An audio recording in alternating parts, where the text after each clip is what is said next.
El Señor esté con ustedes.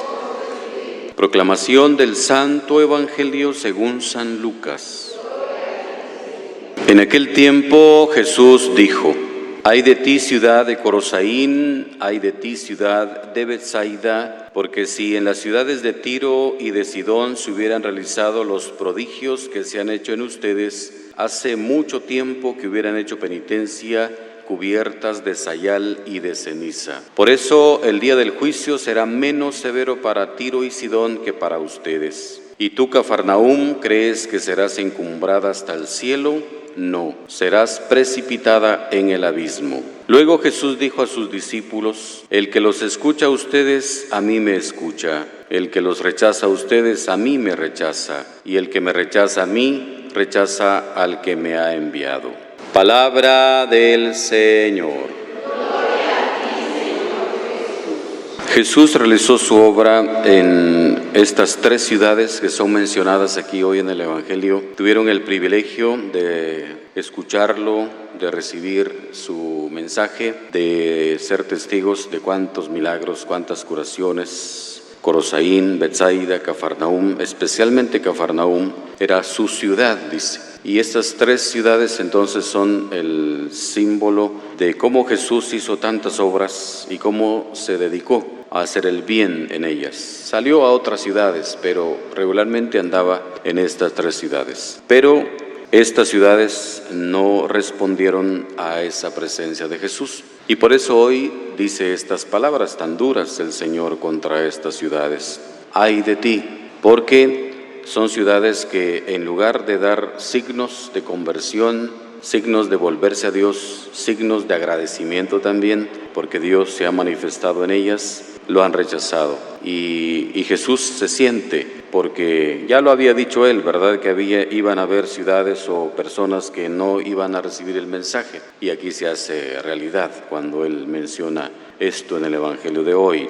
Pero lo que resalta también es que ante el rechazo de esas ciudades, Jesús pone de ejemplo a otras ciudades, Tiro y Sidón. Ayer hablaba de una ciudad pagana también. Y Jesús habla de esas ciudades, y esas ciudades son ciudades signo también de que no pertenecen al pueblo de Israel, signo de pecado también. Y entonces dice, si en esas ciudades, Tiro y Sidón, se hubieran llevado a cabo los prodigios que en ustedes se han hecho, hace tiempo se hubieran arrepentido, cubiertas de sayal y de ceniza, y se hubieran hecho penitencia, porque hubieran sido agradecidas de lo que el Señor les mostró. Y entonces pensamos en esta realidad, porque estas ciudades, Tiro y Sidón, son ciudades, como digo, paganas, ciudades que no eran aceptadas por el pueblo de Israel, rechazadas totalmente, signo, como digo, de pecado, pero también cuando escuchaban la palabra de Jesús, y hay ejemplos, cuando Jesús salía a esas ciudades, hay ejemplos de cómo las personas creían en Jesús y recibieron milagros en esas ciudades. Por eso dice Él, si en ellas se hubiera manifestado Dios como se ha manifestado en ustedes, hace tiempo que hubieran hecho penitencia. Ante estas palabras, cada uno de nosotros se tiene que poner a pensar lo que Dios ha hecho en su vida, cómo se ha manifestado en su vida, qué ha hecho Dios en su vida, cuántas cosas le ha dado Dios, cuántas bendiciones le ha dado Dios. Porque de hecho, si estamos aquí es porque Dios ha hecho su obra en nuestro corazón, en nuestra vida. Y entonces, ¿cómo le agradecemos? ¿Cómo hacemos gestos que le demuestren a Él que estamos agradecidos? ¿Cómo nos volvemos a Él continuamente? ¿Cómo nos convertimos a Él? Porque el peligro es que uno se crea y uno piense que como lo ha bendecido Dios y Dios le ha dado tanto, pues uno ya tiene el privilegio de estar con Él y tal vez de repente hasta se puede crecer demasiado espiritualmente, y no es así.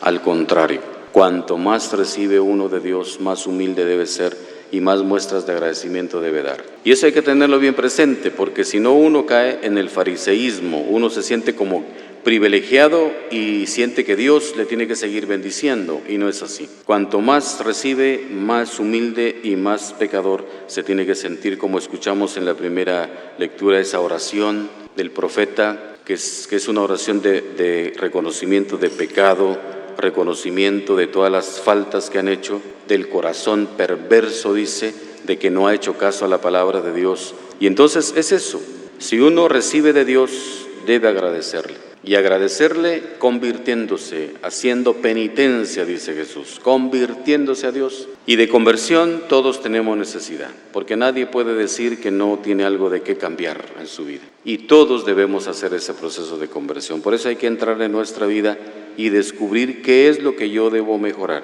Hay quienes se acostumbran a un estilo de vida y creen que así está bien, pero no es así. Si uno se acostumbra a una forma de ser, es que ya se acomodó y ya no está haciendo el proceso de conversión. Y es preciso que uno no se acomode a la vida que tiene, sino siempre tiene que preguntarse qué tengo que cambiar en mi vida, de qué me tengo que convertir. Por eso todos los días, al final del día, se nos invita a hacer un examen de conciencia, a revisar nuestra vida y pensar qué es lo que yo debo mejorar, qué no está bien en mi vida, qué no le agrada a Dios, y entonces hacer siempre ese proceso. ¿Por qué? Debo dar signos siempre de que estoy agradecido y de que reconozco la presencia de Dios en mi vida, de que Dios hace su obra, porque yo soy un privilegiado, como esas ciudades. Hay mucha gente que podría estar aquí, pero no está. Hay cuánta gente que ni siquiera busca a Dios, y nosotros lo buscamos y venimos y estamos aquí. Cuánta gente de nuestra familia no está aquí porque no quiere, porque no ha encontrado ese mensaje, y nosotros estamos aquí porque Dios nos ha querido, nos ha llamado, nos ha amado, ha deseado que estemos aquí. Y entonces, ¿qué es lo que yo estoy dando a conocer como agradecimiento de que Él se ha manifestado en mi vida? ¿Cómo he aceptado esa grandeza de Dios en mi vida y cómo le demuestro que realmente reconozco su presencia en mí? Al final Jesús termina con unas palabras también muy duras que nos deben hacer reflexionar. El que los recibe a ustedes me recibe a mí, dice. El que los rechaza a ustedes me rechaza a mí. Es decir, cada vez que se nos proclama la palabra debemos aceptarla. Si yo en algún momento recibo la palabra y no la acepto, no estoy rechazando a quien me está transmitiendo la palabra, sino estoy rechazando a el mismo Jesús, a Dios, porque el que me rechaza a mí, dice Jesús, rechaza al que me ha enviado. Y entonces siempre debe uno tener la actitud de recepción de la palabra. Debo recibir esa palabra como palabra de Dios, porque Dios siempre me está hablando. Y así entonces yo me voy a dar cuenta de la obra de Dios en mi vida y voy a dar muestras de lo que es eso y cómo le voy a agradecer a Dios con una vida de conversión. Que Él nos ayude a todos, que siempre podamos escuchar su palabra, adherirnos a esa palabra, confiar en esa palabra, pensar en todo lo que Dios quiere de mi vida y cómo voy haciendo ese proceso de volverme continuamente a Él.